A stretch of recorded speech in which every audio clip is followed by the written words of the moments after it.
Welcome to Ruin a Bad Guy's Day radio podcast with fraud expert Skip Myers. This is your guide to fighting fraud and chargebacks. Learn the best fraud prevention solutions and strategies. How to enhance your fraud prevention team. And how to prosecute criminals. Now, here's your host, Skip Myers.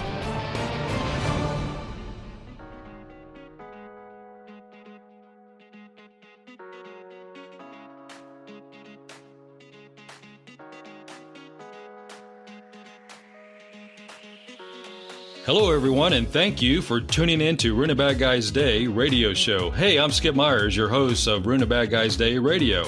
Hey, I want to start off, as always, and thank everyone who continues to support the program, and especially those loyal listeners who keep sending in that great feedback and emails. Hey, as always, please rate us if you think the podcast is great on Apple Podcasts or any of your favorite podcast applications. I really appreciate it. Hey, as always, hey guys, we have a great show lined up this week, including a very, very special guest that helps you prevent and fight chargebacks and recover more of that important revenue. But first, as always, at Ruin a Bad Guy's Day Radio, we like to talk about fraud news and updates, and especially stupid criminal stories. But first, I have a great story from foxcarolina.com. Police say that a 25-year-old South Carolina woman was arrested after she was caught driving a toy truck down a roadway. Yes, let me repeat that. Police say a 25-year-old woman was arrested, caught driving a toy truck down a roadway. So a woman was arrested in Walhalla, South Carolina, after police said she was found behind the wheel of a Power Wheels toy truck while under the influence of a narcotic. Man, that's not a good thing to do. I mean, what are you thinking? My gosh. Footage shows her being reprimanded with the toy on the side of the road by police, local authorities said. So the woman was arrested on charges of being drunk while driving down a South Carolina road, but it's what she was driving that caught the attention of the police. Can you imagine the police in a high pursuit chase with a Power Wheels perpetrator? Well, responding to the call about the suspicious female, officers found that this woman, Miss Holman, was behind a silver Power Wheels truck. Well, she probably should have picked a sports car instead of a truck, said the police in the incident report. So police confirmed she was impaired behind the wheel. Well, if she's on narcotics, apparently she was impaired, according to the police report. So the 24-year-old woman said she was driving the motorized toy truck, Power Wheels truck toy, down Playground Road, which was near her home, according to the incident report. So the woman appeared to be under the influence of a narcotic or drug, according to police. I wonder how they figured that out. It was probably because she had some slurred speech and other kind of impairments, but she told the police she was driving the toy truck or the Power Wheels as part of a scavenger hunt, and said she wanted to be a professional wrestler like her father and was how to do it according to the incident report. This is crazy. Information on her father was unavailable. No surprise there. So the woman was arrested and taken to the local detention center where she was charged with public intoxication. Oh boy, that's crazy. So what's the story here? What's the takeaway? Well, you better have a little more horsepower in your Power Wheels if you're going to get away from the police, I think. So, hey, in theme with this particular podcast, guys, we're going to talk about chargebacks, but here's a great story from foxnews.com, and this is a great story about chargebacks and disputes, and this is a story titled, "A Toddler Accidentally Buys a $430 couch or sofa while on Amazon and while playing on his mom's telephone." So here's the story. A California mother is warning others to lock down their Amazon accounts after her 2-year-old daughter purchased a $430 sofa through her Amazon shopping app with just one click.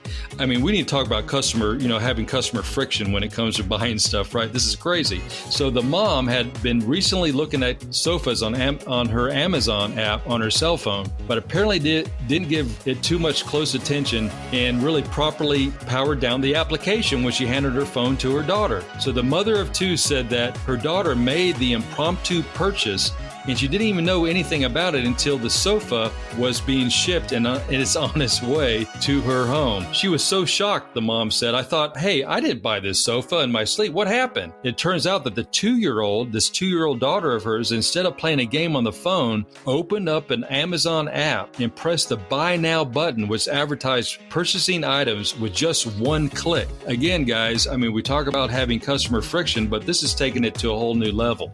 So just with that one click, that toddler purchased a $430 sofa, and she didn't even know what she was doing. So the mother says her daughter didn't know what she was doing, and the mother didn't know what was happening until days later when the mother received a notification on her phone that read, "Hey, from Amazon, your sofa is now being shipped." The mom quickly tried to cancel the order, but Amazon said it was too late. She told the news station that if she was to return it, Amazon said it would cost her a $79 restocking fee and that she would need to pay for shipping costs around $100. It's crazy. Now she's trying to sell that sofa online, all because her daughter found that app and ordered a sofa accidentally. Again, guys, we need to really think about creating or not creating so much customer friction when a 2-year-old can order something online without her mother knowing. That's crazy stuff. So, hey guys, as always, we want to really put a shout out to all those companies that really support Ruin a Bad Guy's Day, especially Midigator.com. And I want to let you know how grateful I am at Midigator.com for sponsoring this episode of Ruin a Bad Guy's Day Radio. This week's episode of Ruin a Bad Guy's Day Radio is brought to you by Midigator. Midigator is a leader in the payment dispute management service industry. So, are you tired of the same old daily grind with fighting chargebacks and credit card disputes? Are you drowning in a sea of endless data and spreadsheets? Well, look no further. Midigator's payment dispute management system provides real-time analytics and advanced artificial intelligence technology that helps you identify why disputes are occurring while reducing your chargebacks and enabling your business to better avoid them in the future. Hey, let Midigator help you get back to growing your business. For more information on how Midigator can help you prevent and respond to credit card disputes and chargebacks, visit Midigator.com. Thank you, Midigator.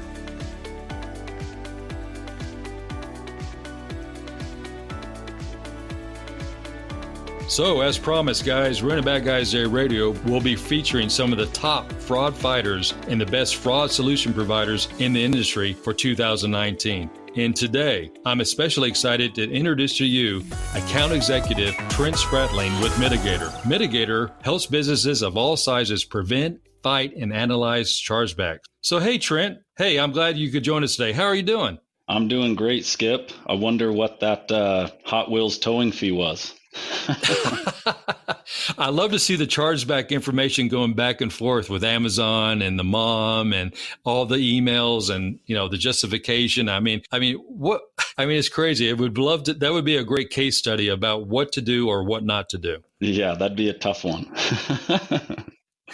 So, Trent, hey, tell our listeners a little about yourself and how Midigator really helps businesses prevent, fight, and analyze their chargeback. You bet. Yep. I'm an account executive, been in the payment space working with e-commerce merchants, mainly e-commerce merchants in the space, and helping them identify and understand, you know, what kind of chargebacks are they receiving? How can you mitigate, prevent, as well as when you do receive them, how do you manage and handle that in the best way possible? So as you mentioned a little earlier, we provide chargeback alerts, VMPI to help avoid disputes altogether. And then when you do receive, the percentage that you do bring in, how do you manage them and how do you understand why they were coming in? That's awesome. Hey, Trent, we've known each other for a long time. And I tell you what, you're one of the people that I go to for chargeback advice. And, you're a fraud expert in your own right. But, really tell our listeners, about your background and what Midigator really does to help prevent and fight chargeback. So my background is related solely around helping e-commerce merchants understand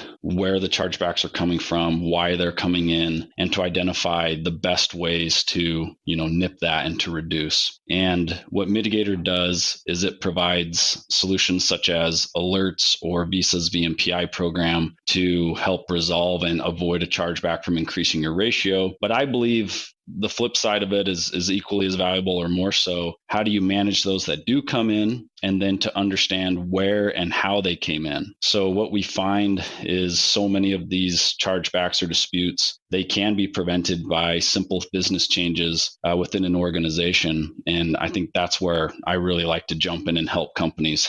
What can we do to prevent this? What can we do to better the business and your e-commerce offering? That's a great point, because just like that story we just talked about with the 2-year-old buying that sofa online through Amazon, so many companies don't understand where their chargebacks are coming from. They don't segregate or aggregate, the differences between, what's a fraud chargeback that's related to some sort of stolen credit card, or even when Johnny or little Mary here, in this case, buying the sofa, that may be a chargeback, because when the mom gets the charge, she doesn't see that. She doesn't realize that, little Mary, her daughter, made that charge. Right.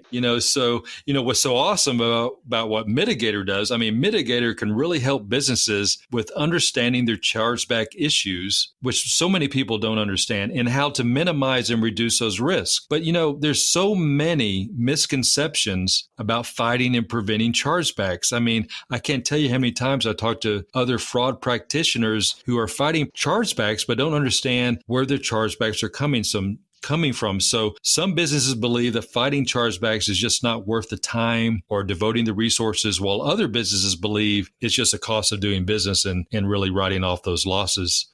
So Trent, really, so how big of a problem is this? It sounds like a huge problem with all these misconceptions and myths in the chargeback business, especially with businesses that don't know about companies like Midigator. Who out there to help them, are out there to help them with increasing overall revenue and reducing chargebacks? Who can help them? What are some of those misconceptions that you've seen out there, Trent, about fighting chargebacks in these disputes? Yeah, there's a big list. And to key in on the point you just recently made here is, let's kind of go back to where's the vagueness, that when a merchant receives their chargeback statements, there's these vague and broad reason codes. When we say card not present, it's also person not present.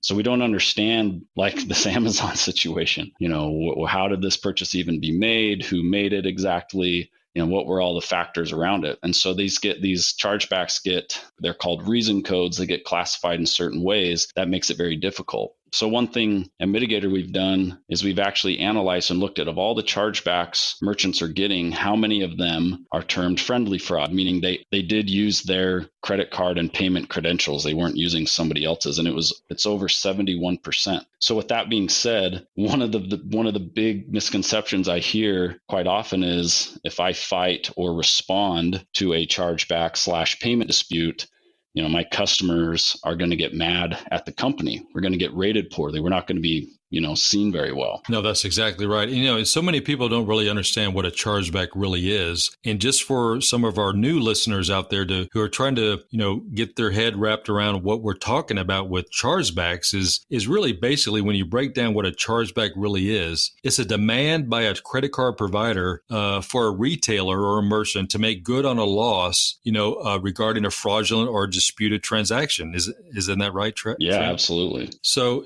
so many people don't understand that disputed transaction or that chargeback could really stem from really something that happened really innocently. So like this 2-year-old who purchased the sofa on her mom's phone Amazon app, that's going to turn into a chargeback, because a mom, when she gets her credit card statement, doesn't really understand where they came from. She didn't make that purchase. Yeah. And so a lot of companies don't understand where these chargebacks are coming from. And it's so important to really aggregate and segregate the different chargebacks that are coming into your organization. Yeah, absolutely. And you think about it as well. Let's say that mom never put 2 and 2 together, that her daughter made the purchase. She's just going to charge back, and Amazon's going to be left scratching their head. Hey, we shipped it on time. It got there. What's the problem? That's crazy. So, there's so many misconceptions, but one I hear over and over again is people tell me all the time, hey, if I fight this dispute or chargeback, my customers are going to get mad at me and my company. What do I do? I don't want to fight that chargeback. So what do you recommend? Yeah, I think what helps curb that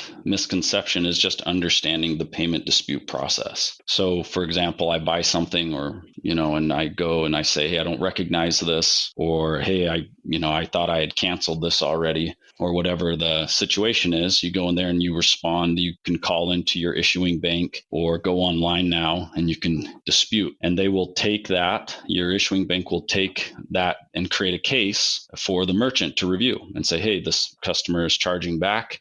This was the reasoning why. We're refunded the money. We now need the money back from you. And the merchant will then have an opportunity, if they choose to respond with compelling evidence and insight per that issuing bank's requirements and guidelines to present a case as to why this was a legitimate purchase and the money should not be refunded. And right. So the customer's really not getting mad at you. Yeah, exactly. They're not even interacting with the merchant. Right. And they don't get mad at their credit card company. Yeah, exactly. And let's just be honest.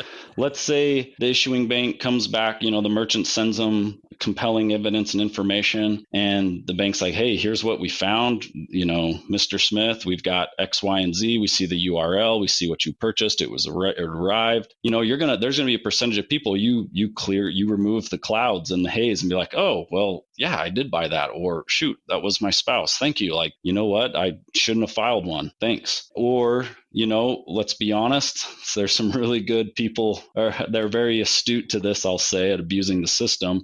They'll just keep kicking and screaming and throwing a fit. And the issuing bank will always side with the cardholders. They will always win. And so then it becomes a chargeback still. So that cardholder, and, from my view and working with other merchants and from big to small, there are plenty that have, they understand there is zero risk here of doing a customer wrong, because they will, if they kick and scream long and hard enough, the chargeback will go through. They will be refunded their money, and it won't be come across as, hey, well, what the merchant said about me isn't true. It's not like there's opinions written and slapstick emails going back and forth. It's literally just communicating, the cardholder is just communicating with their issuing bank and passing information and reviewing. So no, that's a great point. Yeah. I mean, so many times the actual credit card holder realizes, oh my gosh, I did make that purchase. I didn't realize actually my husband made that purchase, and I'm so sorry. So really, it's not as bad as most people think. It's not that they're mad at the company, is that sometimes we have to help them realize, hey, you actually made this purchase. It might have been you. It was probably another family member. Yeah. And it's a percentage game. This is a big gnarly problem. Nobody has the silver bullet or, the crystal ball here. We're trying to get as many as we can. And if you can, just responding to a chargeback right there can help clear up things with cardholders. So, why not? There's value in it right there. Absolutely. And responding to disputes and chargebacks really helps you learn about the entire process as an organization, because it helps you identify certain processes and procedures within your own company that maybe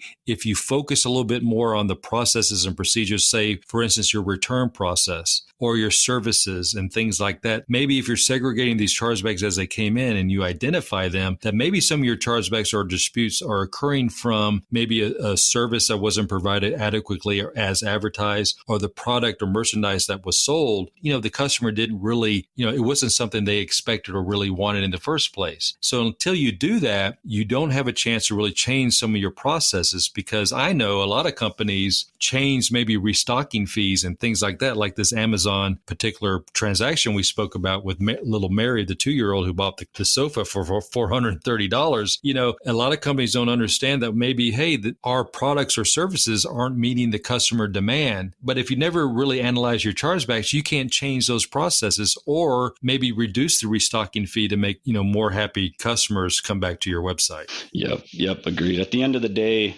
I feel the best thing to do is, and sometimes it's not viewed as a very noble task, but dig into this and analyze and understand why and where they're coming from. And just another specific point on that is, and a lot of people listening to this are probably well beyond, but seriously, the descriptor, what the credit card, what the card holder sees on their statement after making a purchase from your business, it's amazing. It can be all over the place, and it can have nothing to do with the website, the URL, the product, the customer service number doesn't work. It's out of date, or it's just not current anymore. And people who want to communicate with you first before going to the bank, they can't even do that. Exactly. I mean, if you buy something from Runa Bad Guys Day Radio and on your credit card statement, it says, ABC, Acme, company.com. I mean, you're going to dispute that because you didn't make that purchase, or you didn't as a company think forward enough to think, hey, my descriptor needs to identify my business, in thinking that when that cardholder receives their statement, they know that purchase was made at Ruin Bad Guys Day Radio. Yep, exactly. And I think the point here is there's always room for improvement, and things can go wrong. This just happened to me recently. And the point we're trying to make here is things happen, things go wrong, and there's always improvement that can be made within an organization. That's what makes it fun and, challenging. But for example, I signed up for a software service. They had a 14 free day trial. They asked for my credit card and information in case, I move past, it's already there, which is fine. So I sign up and I use it, and I look at my credit card statement, and there's the full year's amount in one fell swoop, one payment transaction. Oh, wow. And I was like, wow, that is definitely not what I signed up for. Well, I kind of peruse back through the website and I try to retrace my steps. What did I do? So I click on the 14-day trial offer, and it took me to a page where it was like you were signing up for their regular service without the trial. And if you wanted the trial, you had to make another click that was a small button in a different place. And now this company is well known, especially among sales executives. And I don't think they're trying to do any sort of bait and switch or be tricky. That's just something that they had going on where, yes, this takes you to the page where you can select the free trial option, but it wasn't that obvious. Especially when I'm trying to, check out quick. I think I was even at the airport, and I click on the 14-day trial, I pump in my info, let's go. And I retrace my steps and come to find out you actually have to click on another button to access that offer. So it's small things like that. And it's really hard to get this sort of insight without spending time, because the issuing banks aren't going to tell you any of this. No, they're not. And I tell you, the devil's in the details, isn't it? Yeah. I mean, the details like with, how you identify your business in that descriptor code when the credit card, holder sees their statement, all these little things that really add up to big dollars at the end of the day really, really matter. And companies like Midigator can really help. So, hey, this podcast is all about the truth and consequences about dealing with disputes and chargebacks and all the misconceptions that are out there about how companies deal with chargebacks and their customers. But, I've heard about this misconception from a lot of businesses and a lot of people in our particular world and the fraud prevention world. And people say, hey, look, I received this authorization code, from the credit card company before I sent out the order. So, hey, I'm covered, right? If there's a dispute or chargeback. I mean, that's not right. No, is it, Trent? Yeah. And I've heard that one as well. Just because your gateway, or the credit card company, you get a pass, a thumbs up on the authorization, you get a good auth code, does not mean you're covered. Banks are not taking liability. It begs to ask the question, what's the point of the authorization? And obviously there's some value there, but that authorization can, from, face value, seem like, hey, they validated this for me. They've authorized it, right? That's what that word means, but the liability still sits with you. You've accepted the payment, so it does not wipe it away. And to dovetail into that, maybe I'll add to it, Skip, is I've also heard a lot of people say, well, if I had the auth code and it becomes a chargeback and I see it, if I refund it, then they'll remove it from my statement. And that is also not true. And so what they're saying, like, hey, just, if I got an auth code, it came back as a chargeback, if I refund to the customer, it'll remove it. And I've met businesses that are refunding, and we can talk a little bit more when it does make sense to refund and how you can make sure you recover that revenue. But I think sometimes people, they talk, or maybe they don't understand what, a speaker's saying at an event, and they just start refunding everything when it becomes in as a chargeback. And that's even, then they're not getting any value. They're just simply refunding the money with zero chance or zero hope of ever seeing it again. Exactly. And the most risky transaction, let's make sure the listeners understand this, that card not present transaction is the most risky transaction that you can have. And if you receive an authorization code from your card issuer, that bank, on a card not present transaction, and it goes belly up, as a chargeback, right, you are going to lose. So make sure you do your due diligence, whatever your manual review process is or whatever it is. You cannot rely solely on that authorization code that you receive from that bank.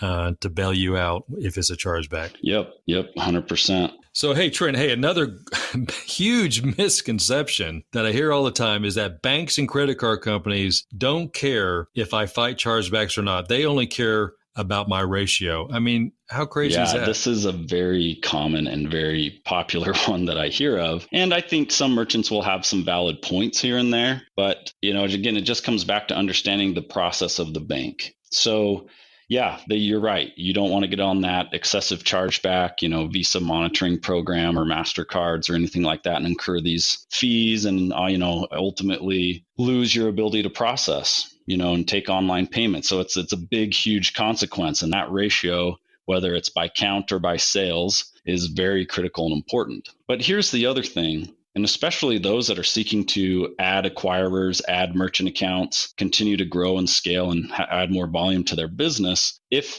you are not responding to payment disputes and chargebacks, what does that tell the bank? Do you know you're selling a poor product or service? Do you have Or you don't care.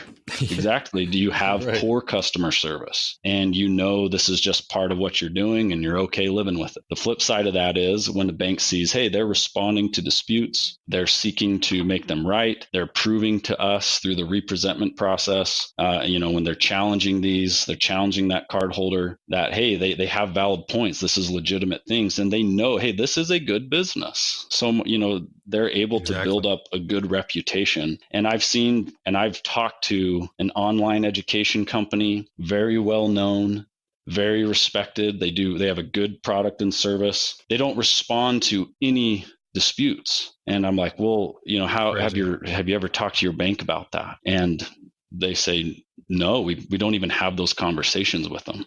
And they do huge volume. And I'm like, wow, I'm just scratching my head saying, well, you have a lot to gain here. If you're going to ramp up your business and grow it, you got revenue just sitting there probably because you're a legitimate company.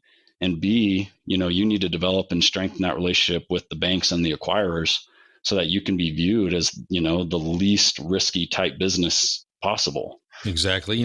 Trent, that's a huge point. I mean, so many people that do this business in chargebacks and fraud prevention, they just don't pick up the phone. They don't ask for help. And they don't understand that if you don't respond to dispute or chargeback in the time that is permitted to you by the credit card companies, they're going to charge back that money that's in dispute. So it's a lose-lose. You need to adhere to the guidelines set forth by the credit card companies in the time that's permitted for you to dispute that particular chargeback. Most chargebacks are reversed because as an organization, you respond in a timely manner. And that is so critical and is so informational. And more companies and more chargeback practitioners need to be aware of that or ask for help from companies just like Midigator. Yep, 100%. Oh my gosh. I mean, that's one of the number one things that we can help others out there right now, guaranteed to help you increase your revenue, stop a lot of chargebacks if you would just start responding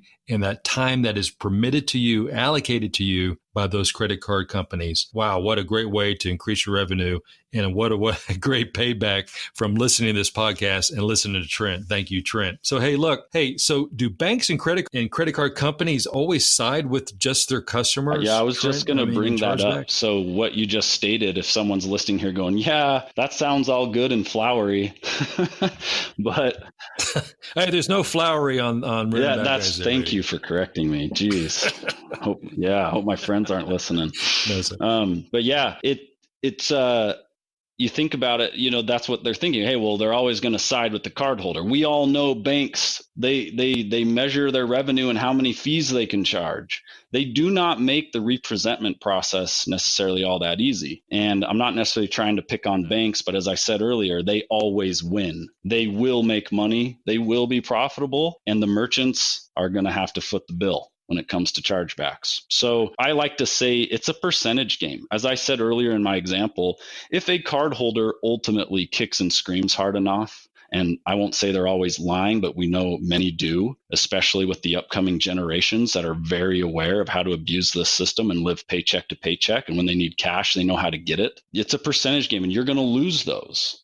ultimately, if they kick hard and fight, push back on their, issuing bank, the credit card company, they'll side with the cardholder. But here's the thing, what we have found, and this is individual merchants not using Midigator service or another vendor, and those that do, if you can respond, there is a significant amount to recover. So for example, one of the reason codes is 10.4. Fraud is the reason code.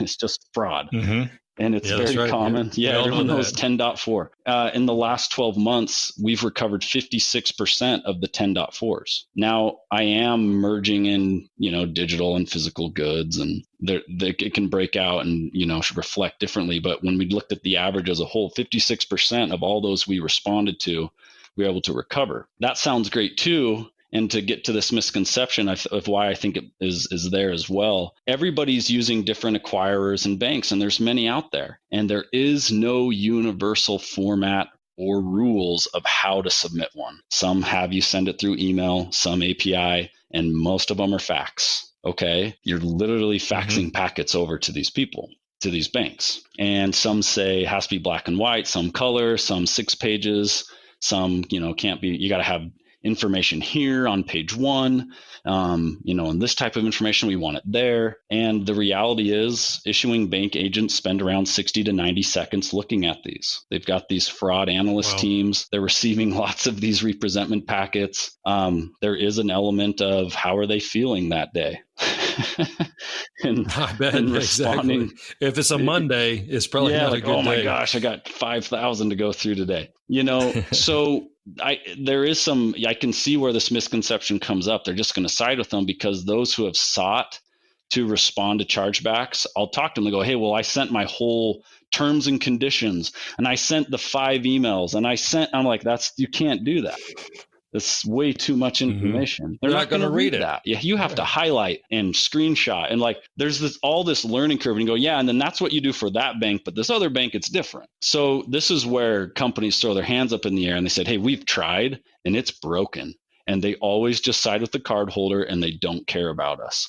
Well, once you get past the steep, and again, that's why we exist. You don't go through the pain of this massive learning curve, or let's greatly reduce it. Once you get past that and you've got things the way they want it, there's absolute revenue you can recover. No doubt. Oh, absolutely. That's huge. I mean, and Midigator's there to be like your best friend to help you fight these chargebacks and really get back that revenue, because at the end of the day, that's what's so important is getting that money back that could have otherwise been lost along with that product. Yeah, absolutely. Wow, that's awesome. Hey, Trent, there's so many businesses out there right now that believe there's no ROI, no return on investment on fighting chargebacks. I hear this all the time. It's just, they all say, hey, it's just not worth my time. It's just part of doing business. Hey, this is probably one of the biggest misconceptions, and then the truth or consequences. And what we're talking about is a consequence if you don't fight, the chargebacks. And really, we need to really talk about what is the real ROI in fighting chargebacks. I mean, can you help our listeners, really understand that a little bit more? Yeah, and I'll give even some of the quick examples I look at when I get on the phone with the merchant to identify if we should keep discussing and talking with each other or not. And I'll be honest, I think there are some merchants where the ROI in fighting chargebacks is quite low, or it may not exist. And what I've found is it's the merchants with a really low average order value, or they've got a subscription for $6 a month, $5 a month. It can be very hard, even when you look at costs from a service provider, or when you break down labor. Even if you get someone real trained up and real skilled, it's hard to justify that. But not, most e-commerce merchants don't really fall into that bucket. So when I look at ROI, when it comes to fighting these, hey, let's look at your average order value. Let's look at the last 12 months, 24 months. And if you're seasonal, it can vary a little bit how we look at this, but let's look at what is that average number of disputes. From what you can tell, and if someone has a front end fraud solution, looking for malicious fraud, that's really helpful, because then they can go, okay, we had 100 chargebacks on average per month. And when we look at our fraud data insight for malicious fraud, stolen identity fraud, we find, there's about 20% of those.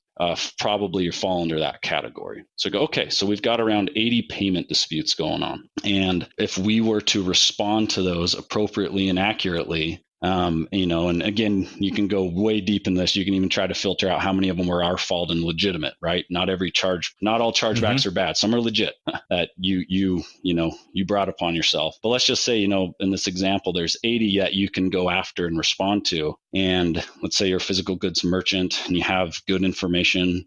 For example, you have shipping confirmations and other things. You keep track of those order forms and how people are responding and confirming to purchases, and you have good information. You can recover 50, 60% of those, most likely. And so let's say, hey, let's be even a little conservative. Let's say we just recovered 30 of the 80 and your average order value is $200. Well, there's $6,000 you can get back. And, it's definitely, when you respond to 80 chargebacks, I can assure you it comes with nowhere near $1,000. So you're trading, that money, let's say it's $500, $600 for, potential of recovering 6,000. That's the type of conversations we're having, and it can vary. So I typically have a rule of thumb of, hey, if you're around $15 average order value and you have, around 50 chargebacks per month, you're probably getting into some real ROI potential. Oh yeah.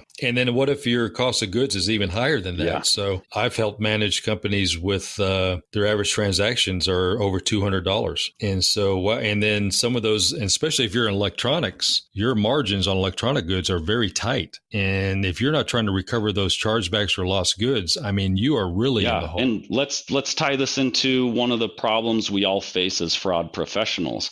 It's getting internal cross-team visibility to your fraud efforts. So you can break an ROI down pretty far, especially if people have the capacity and the willingness to do so. You can start saying, okay, that transaction, it was $100 average order value, let's say, and the shipping cost was, $5, $10. But what's your marketing cost per converted sale? Well, it's $2. Okay, well, let's add that on there too. And so you can start talking to different organizations. Well, what's our advertising cost? What's these things that go into each sale that we make? So then which is real. There's a real cost that companies are tracking, and you can associate it to recovering revenue is also recovering those costs as well. Wow, that's great. And what's interesting about understanding the ROI on fighting chargebacks is really understanding, like we said before, the commonalities of your chargebacks. Where are your chargebacks coming from? And once you really dig in deeper, you'll have a better understanding as an organization about how maybe you need to change certain things with your services or your merchandise, your return policy, maybe your restocking fee. And at the end of the day, aren't we all trying to really make our customers happy? And that's really what's important. So when you really get down to the nitty gritty and really have a tool and have the analysis that Midigator provides, you're really able to, in a moment's notice at your fingertips, really understand where your chargebacks are happening, how you can increase your revenue by fighting the chargebacks, and at the same time, make customers happy. Isn't that what we're all trying to do? And something I'll add to this is my favorite thing about talking about representments and empowering merchants is, at the end of first off, no one wants to do this. It's not fun putting paper and evidence together and making sure you do it right and sending it off and hoping and praying you win. It takes a certain personality to do that. And, a lot of times we find there's just organizations aren't responsible for it. There's no personal job function incentive to do it. And so what I enjoy though is being able to say, hey, okay, recover the revenue. Great. Figure out this process. And with us, we have partial automation and full automation options, reduce workforce or not necessarily have to employ anybody, and you can do this. Oh, awesome. Okay, cool. This makes it doable. Yeah. But to me, the best part is when we can say, okay, let me show you what we're putting together for you now. Okay, these are your top 10 products that, we rank the top 10 products by chargeback rate for you right in a dashboard. Oh, wow. We just released that 2 months ago and the chargeback rate's at 4% for that product. What's going on there? Well, the color of the photo, it isn't reflective of the actual product. You can go and now you're being tuned in. Let's go figure that out. Which of our marketing sources that we use is driving the most disputes? Well, shoot, it's it's Twitter, it's Google, it's Facebook, it's affiliates that you pay for, whatever it is you're using. If you associate where the orders came from from your marketing channels, we will put that chargeback data to match it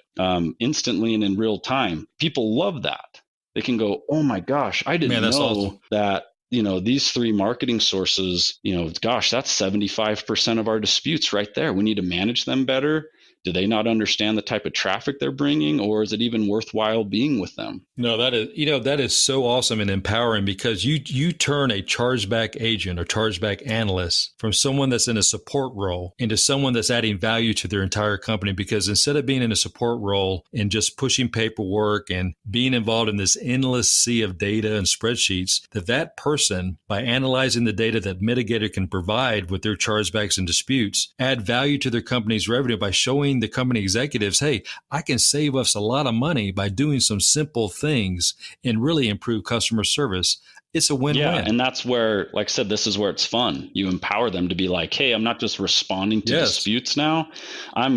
I'm sitting down with the marketing team and just saying, hey, did you know this? I'm sitting down with our fulfillment team and, other parts of the business and being like, hey, this is how losses are impacting each organization specifically. I think we can change and do things better. Or, hey, I was prompted. Look, this just came up. You can set up custom notifications of things. You can say, hey, I just was notified and double checked within Midigator.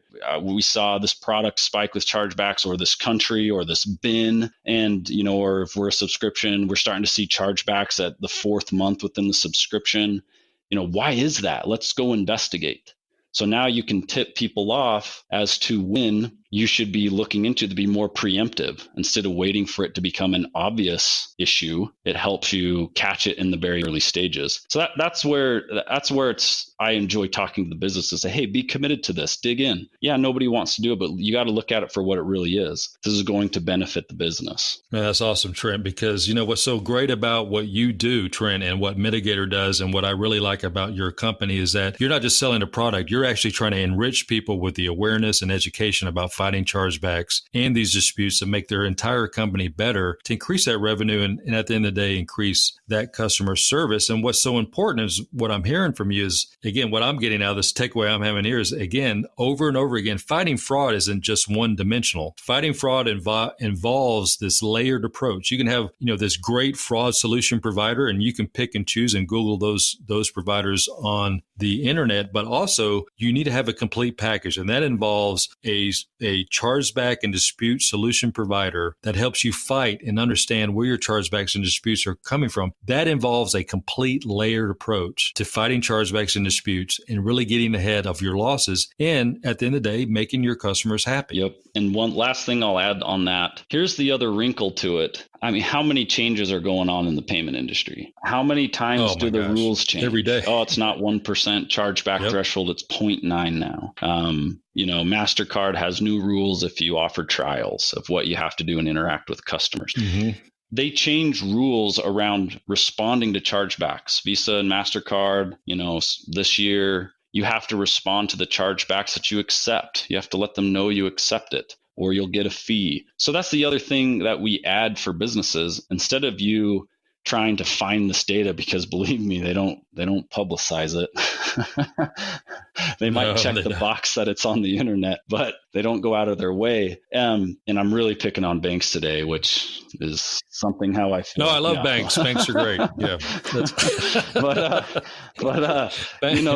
That's the other thing we do is help you stay current, know what's going on, how to respond. Like, we, like others, we're a Visa facilitator for the VMPI program. If you know what VMPI is, I highly recommend I think you had a podcast on it, listen to it or go check it out. It's a way to, when the cardholder is speaking with the issuing bank, to empower the issuing bank to help talk them off of even disputing, and you avoid a refund potentially. And there's other options within there. I won't get into too much details, but those are things that, Midigator's doing to try and help you stay current and relevant. So you don't have to constantly be finding things out at the last minute or after you've lost money and time. That's the other thing that we provide is, look, this isn't, get back to focus on sales and doing what you were hired to do and and really good at, and we'll help, bring these things up and manage these changes. Wow, that's awesome. Hey guys, there's a lot of businesses out there that just want your business just solely to get your business. But there's a lot of companies, that have people like Trent that want to partner with you, make you more aware and educate you on how to really obtain more revenue, fight those chargebacks and those disputes, and really help your customers be more happy. And thank you for companies like Midigator. That's great. Trent, there's so many truths and consequences and misconceptions about chargebacks out there, and all these different things about preventing and fighting chargebacks in general. But, Midigator really sounds like they really put together a great service. And Trent, thank you, for helping customers save time and revenue with fighting chargebacks and preventing those disputes in the first place. So, what was really needed and what really I got out of this, from you in providing more and more education and awareness, to help other businesses better understand what the potential return on investment is for fighting chargebacks in the first place. So thank you, Trent, so much. And thank you so much for what Midigator does. It's been a pleasure talking fraud and fighting chargebacks with you today. Hey, do you have any final thoughts or takeaways for our listeners? I just thank you as well, Skip, for the opportunity. I would just say to merchants, don't let chargebacks own you, or don't avoid digging in. You can do this. You can turn a problem. Yeah, you can do this. That's right. You can turn a problem into a benefit. And again, for me, the whole goal at the end of the day is just further prevention and improvement. So Absolutely. don't let them own you. Don't just accept it. Don't just have a real beaten down basic process, or throw your interns at it. Get serious about it, and I assure you, it'll definitely pay the benefits. Every e-commerce company that spends their time and understands there's definitely revenue and money, and just the business as a whole getting better. Absolutely. And I know we're talking to a lot of people out there, and I know my listeners have told me before that they're drowning in that sea of endless data and spreadsheets when fighting chargebacks. And I'm telling you, reach out, learn as much as you can from companies like Midigator and Trent. They're there to help you and help you understand. And instead of, being that person that's just maybe pushing paperwork and looking at that data, be somebody that's the voice of your own initiative. Add value to your company by understanding the data and how to turn that loss into increased revenue. So, hey, Trent, this has been great. Do you have any final thoughts or takeaways for our listeners, or anything else how listeners can contact you for additional help and advice? Feel free to reach out to Midigator.com. There's a little request button. Myself or one of my colleagues, happy to get on the phone, go through things, and we really like to establish what the problem is exactly and make sure we can help, so we won't take you down the road too far and then discover we can't be of help. So reach out to Midigator.com is probably the best. Man, that's awesome. Thanks, Trent, so much for your time and great advice. That is so awesome. It's been a great time and experience to have you on the podcast at Ruin a Bad Guys Day Radio. Hey, everyone, I'll have all of Trent's contact information listed in the podcast notes with links to the Midigator website. And for more information on how Midigator can help you prevent and respond to disputes and chargebacks, just visit Midigator.com. And hey, thank you so much, Trent and Midigator. So as always, hey everyone, please subscribe to and like Ruin a Bad Guys Day Radio on Apple iTunes, YouTube, Spotify, and many of the other free download services. And hey, great news everyone, Ruin a Bad Guys Day Radio has been just accepted, and our podcasts are now on and available for free downloads on iHeartRadio. Hey, we're growing by leaps and bounds because of loyal listeners just like you. So thank you so much. We really appreciate your feedback and continued support. So thanks again, and stay tuned for another episode from Ruin a Bad Guys Day Radio. Thank you, everyone. This week's episode of Ruin a Bad Guys Day Radio is brought to you by Midigator. Midigator is a leader in the payment dispute management service industry. So, are you tired of the same old daily grind with fighting chargebacks and credit card disputes? Are you drowning in a sea of endless data and spreadsheets? Well, look no further. Midigator's payment dispute management system provides real-time analytics and advanced artificial intelligence technology that helps you identify why disputes are occurring while reducing your chargebacks and enabling your business to better avoid them in the future. Hey, let Midigator help you get back to growing your business. For more information on how Midigator can help you prevent and respond to credit card disputes and chargebacks, visit Midigator.com. Thank you, Midigator. Thanks for listening to Ruin a Bad Guy's Day radio podcast with Skip Myers. If you liked our show, please tell your friends and colleagues. You can learn more about us at ruinabadguysday.com or visit us on Twitter and Facebook at Ruin a Bad Guy's Day. Join us for another episode of Ruin a Bad Guy's Day radio podcast.